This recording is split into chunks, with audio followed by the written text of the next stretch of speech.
Amis des plantes, bonjour. Aujourd'hui je suis devant l'une des espèces d'arbustes les plus intéressantes que vous pouvez trouver à la fois à l'état sauvage en France ou aussi en pépinière. Il y a de très nombreux atouts, car il est à la fois comestible, médicinal et en plus il résiste à peu près à tout. Cet arbuste, c'est l'argousier, Hypophae rhamnoides. Et dans ce cours, je vais vous expliquer dans les grandes lignes comment le reconnaître, ou le trouver à l'état sauvage, mais aussi tout ce qu'on peut faire avec lui, sans oublier bien sûr les éventuelles confusions avec d'autres plantes sauvages qui peuvent lui ressembler. Aussi, en lien sous cette vidéo, vous allez trouver différents articles du blog de Monde Végétal pour approfondir vos connaissances sur l'argousier. Et bien sûr, n'hésitez pas à parcourir Monde Végétal TV pour découvrir les autres plantes sauvages et toutes les merveilles que la nature nous offre. Commençons déjà par les présentations. Alors, commençons par le port général de la plante. De loin, l'argousier a la forme d'un buisson. Un buisson à la forme plutôt irrégulière et ici, nous avons affaire à un individu de taille normale. Généralement, l'argousier mesurera d'ailleurs entre 2 et 5 mètres de haut, mais dans certains cas, si le climat lui est favorable, il peut atteindre une dizaine de mètres de haut. Dans d'autres cas, lorsque le climat est au contraire trop défavorable, il aura du mal à dépasser les 1 mètre de haut. Son bois est assez foncé et ses branches portent de nombreuses épines, parfois bien cachées par le feuillage. En parlant des feuilles, celles de l'argousier sont assez faciles à reconnaître. Déjà, elles sont très étroites. Elles ont une forme allongée appelée lancéolée linéaire très caractéristique. Elles vont mesurer entre 6 à 8 cm de long en moyenne pour 1 cm de large. Autre caractéristique du feuillage, c'est la face inférieure et la face supérieure qui n'ont pas la même couleur. Si vous regardez le dessus de la feuille, elle est bien verte alors que le dessous est quant à lui bien argenté. Pour vous aider dans l'identification de l'argousier, il faut aussi regarder le pétiole de la feuille. Le pétiole, c'est la petite tige qui relie la feuille à la branche. Et dans le cas de l'argousier, cette tige est quasiment absente. La feuille est donc presque directement attachée à la branche. Enfin, vous n'allez observer qu'une seule et unique nervure centrale assez grosse au milieu de la feuille, de quoi bien différencier l'argousier des saules, dont d'autres nervures partent de la nervure principale. Ah oui, petit bémol, vous ne pourrez pas observer le feuillage de l'argousier en hiver car l'argousier est un arbuste caduc, c'est-à-dire que son feuillage disparaît à la mauvaise saison,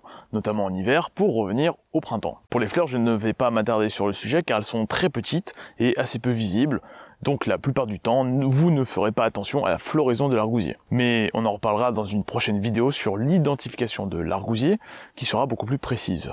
Les fruits, quant à eux, sont bien plus importants pour reconnaître la plante, car en effet, ils sont très caractéristiques de cette espèce.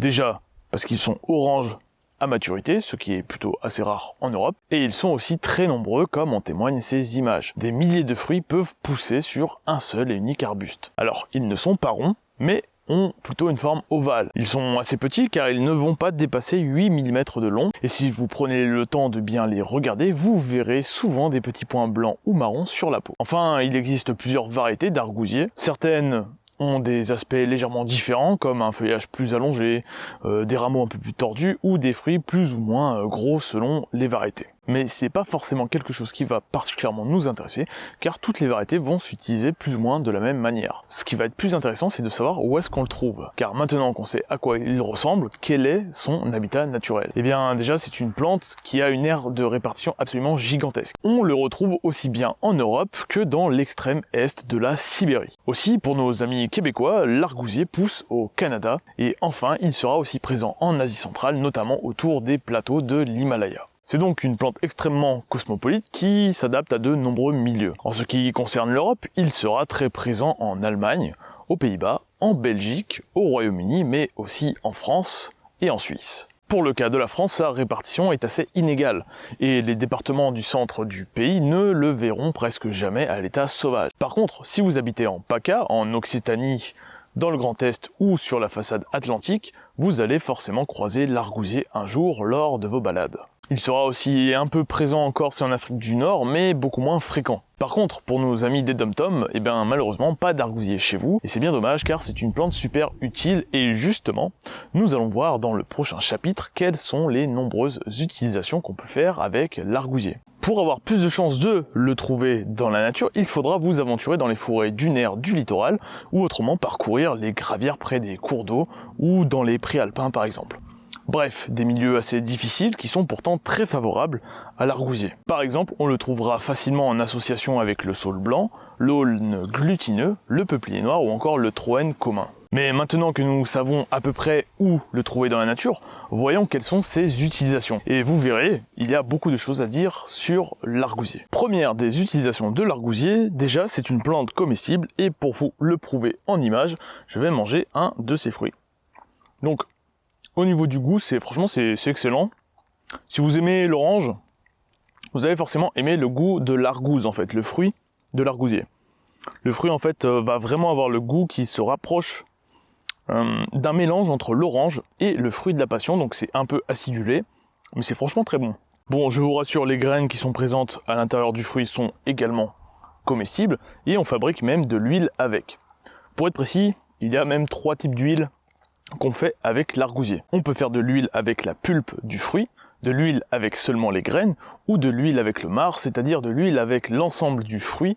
Et selon les méthodes d'extraction qu'on utilise, on aura différents produits. Et l'huile va s'utiliser notamment dans les cosmétiques comme chez Velleda par exemple. Et l'huile d'argousier peut aussi servir pour améliorer la santé de vos animaux, notamment pour les poules et les chevaux. Ça va être une huile très riche en vitamine C, en vitamine A et en vitamine E, mais aussi en oméga 3, 6 et 7 de mémoire. Bien sûr, comme les fruits sont un peu juteux, on peut parfaitement faire du jus avec, et le jus d'argouze est d'ailleurs excellent mais assez difficile à produire car comme vous voyez, le fruit est minuscule et il vous faudra des centaines et des centaines de fruits pour faire 1 litre. Alors bien sûr, si vous n'avez pas forcément assez de fruits pour faire du jus avec les argouzes, vous pouvez très bien les consommer en confiture, en compote, en gelée ou encore faire des sorbets avec, sans oublier bien sûr les argouzes séchées, qui sont sans doute un des moyens les plus simples de conserver le fruit. On peut aussi utiliser les fruits de l'argousier comme condiment, notamment pour les produits laitiers. C'est une chose qui se fait surtout en Asie centrale et en Russie, alors que plutôt dans les pays nordiques, on va utiliser l'argouze en fait pour parfumer les plats à base de poisson, un peu comme pour remplacer le citron par exemple. Et pour l'apéro, on peut même aromatiser les alcools forts avec. Bien sûr, si vous n'êtes pas encore convaincu pour tester l'argousier, sachez que c'est une superbe plante médicinale. Et les fruits sont reconnus pour leurs nombreuses propriétés comme antiseptiques, astringents, cicatrisants ou encore vermifuges. Déjà, les baies crues font partie des fruits les plus riches en vitamine C et leur concentration est 5 fois plus élevée que celle du kiwi ou encore 30 fois plus élevée que celle de l'orange. Elles contiennent aussi des vitamines A essentielles à la régénérescence de la peau, un anti-vieillissement naturel en somme. Mais ce n'est pas tout, les argouzes contiennent aussi des vitamines E, de puissants antioxydants. Et n'oublions pas non plus les vitamines F contenues dans les argouzes qui vous permettront de mieux assimiler les autres vitamines. Je vous ferai d'ailleurs une vidéo entièrement dédiée aux propriétés médicinales de l'argousier tant il y a de choses à dire sur cette plante bienfaisante. En plus, c'est une plante très bien tolérée. Aussi, l'argousier n'est pas intéressant que pour l'homme, il l'est tout autant pour les animaux.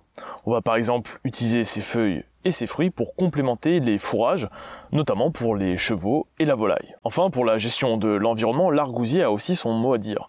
Déjà, on l'utilise pour stabiliser les sols, notamment pour stabiliser les dunes, les berges de rivière soumises à l'érosion, ou encore les talus rocailleux où très peu de plantes arrivent à pousser. Dans les champs, il peut aussi former une haie défensive grâce à ses épines et à ses nombreuses branches. Il va permettre de protéger aussi les cultures du vent sans demander trop d'entretien car il est très rustique et on peut même le marcoter ou le bouturer pour qu'il forme vraiment des buissons plus imposants avec moins de plants. Et le petit bonus dans tout ça, c'est qu'il va aussi améliorer la qualité du sol.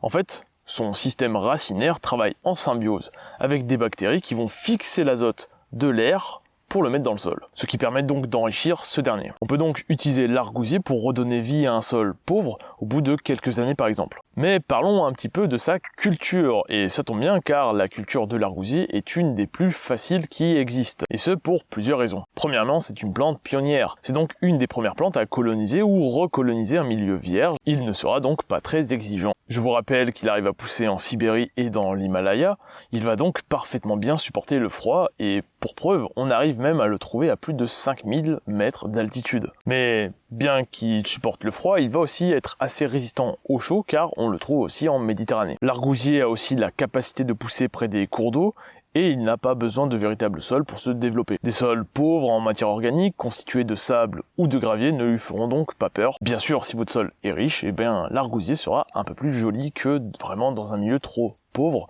comme ce que je vous ai dit, dans des milieux trop sableux ou trop caillouteux. Et bien qu'il arrive à supporter les pieds dans l'eau, il va aussi supporter les sécheresses. Donc tant que c'est pas des sécheresses vraiment trop longues, ça va être une plante assez résistante. Par contre, si vous habitez en région PACA par exemple, où les pluies deviennent très rares en été, je vous conseille plutôt de l'arroser assez régulièrement quand même, car là on est sur un milieu beaucoup plus compliqué. Par contre, dans le nord de la France ou en Belgique, aucun souci au niveau de l'arrosage, l'argousier supporte parfaitement le climat. Par contre, il lui faudra du soleil. Il n'aime pas du tout l'ombre et la concurrence avec des espèces végétales plus grandes que lui. Toujours au niveau de la culture, si c'est pour une culture où vous voulez produire plus de fruits, il vous faudra généralement un pied mâle pour 6 à 8 pieds femelles, en sachant que seuls les pieds femelles donnent des fruits. Mais bien sûr, il existe aussi des variétés autofertiles, c'est-à-dire des plants qui peuvent se féconder tout seuls. Par contre, ils seront moins productifs qu'un plant femelle. Le rendement ne devient d'ailleurs intéressant qu'après 8 ans en moyenne, 8 ans de culture, mais les pieds femelles arrivent tout de même à produire à partir de leurs 3 ans de vie. Bon, bien sûr, quand l'argousier a 3 ans, la production est vraiment pas du tout au rendez-vous, mais sachez que vous pouvez déjà avoir des fruits assez rapidement par rapport à d'autres arbustes qui demanderont au moins une dizaine d'années pour produire. Et en ce qui concerne la maturité du fruit, on est sur un fruit plutôt rapide car il faut entre 12 à 15 semaines pour qu'il soit comestible. Malheureusement, l'argousier ne vit pas très vieux et la plupart des spécimens ne dépasseront pas 80 ans, donc c'est des plantes difficiles à léguer à ses enfants malheureusement. Enfin, niveau écologie, l'argousier est une plante très utile. Il va pouvoir nourrir certaines espèces d'insectes et ce, de différentes manières. Déjà, son pollen va attirer les insectes pollinisateurs et ses fruits attireront et nourriront de nombreuses espèces d'oiseaux. Je vous conseille donc de cultiver de l'argousier chez vous car c'est une plante locale qui sera utile à la fois à vous car comestible et médicinale, mais aussi à la nature car elle va pouvoir sauver certaines espèces d'oiseaux, notamment pendant l'hiver car c'est un des derniers arbres à avoir des fruits à cette période. Mais malheureusement, comme toutes les plantes sauvages, il existe quelques confusions. Mais rassurez-vous, l'argousier reste quand même une des plantes les plus simples à identifier dans la nature, surtout lorsqu'il est en fruit. Mais pour parler des confusions, nous avons certaines plantes de la famille des Eleaginacées qui peuvent lui ressembler. Vous savez, la famille des Eleaginacées, c'est la famille de l'argousier et de l'Eleagnus que vous connaissez probablement, qu'on retrouve souvent dans les haies. Il est donc normal d'avoir des plantes similaires de cette famille puisque l'argousier va partager certaines caractéristiques avec certains de ses cousins. Parmi ces confusions, nous avons l'Eleagnus angustifolia, qu'on appelle aussi olivier de Bohême. Son feuillage ressemble de loin à celui de l'argousier, la forme des feuilles est élancée et surtout cette couleur gris argenté qu'on peut confondre avec celle de l'argousier. Il a aussi des épines, ce qui porte en plus une nouvelle confusion, mais ses fruits sont totalement différents puisqu'ils ressemblent à des olives, d'où son nom d'olivier de Bohême. Une autre confusion possible, c'est celle de l'argousier et du saule à feuilles d'argousier. Comme son nom l'indique, son feuillage sera similaire à celui de l'argousier. Mais c'est un saule. Il ne fera donc pas du tout le même type de fruit et vous ne verrez donc jamais de petites baies oranges sur ce dernier. La principale confusion en France, du moins en Europe en tout cas, qui se fera avec l'argousier, c'est le buisson ardent, le pyracantha, un buisson épineux avec un feuillage un peu élancé, la plupart du temps qui produira des fruits rouges, mais dont certaines variétés produisent des fruits oranges. Donc voilà, on peut confondre cette espèce avec l'argousier. Mais pas de panique, car les fruits ne sont pas ovales, ils sont bien ronds. De plus, si vous regardez vraiment en détail, le feuillage n'est pas du tout argenté, il a vraiment cette couleur-là. Aussi, nous pouvons parler des confusions phonétiques de l'argousier. Je pense notamment à deux plantes, l'arbousier et le margousier, qui sont deux plantes, dont le nom va être très similaire, mais qui sont physiquement totalement différents de l'argousier, comme vous pouvez le voir sur ces images. Et enfin, niveau confusion, sachez qu'il existe aussi d'autres plantes du genre Hippophae, dont je vous mets une petite liste ci-contre. Mais voilà, ce sont des plantes que vous n'allez pas retrouver en Europe, qu'on va surtout retrouver en Asie centrale et sur les contreforts de l'Himalaya. Je ne vais donc pas trop m'attarder sur ces dernières car vous ne les rencontrerez tout simplement jamais en France. Si jamais ça vous intéresse, je vous mets un lien en description pour voir ces espèces et avoir un peu plus d'infos sur ces dernières. Et toujours en bonus, je vous rajoute quelques variétés d'argousier qui pourraient vous plaire si jamais vous souhaitez en cultiver dans votre jardin. Sur ce, je vous dis à très bientôt sur Monde Végétal.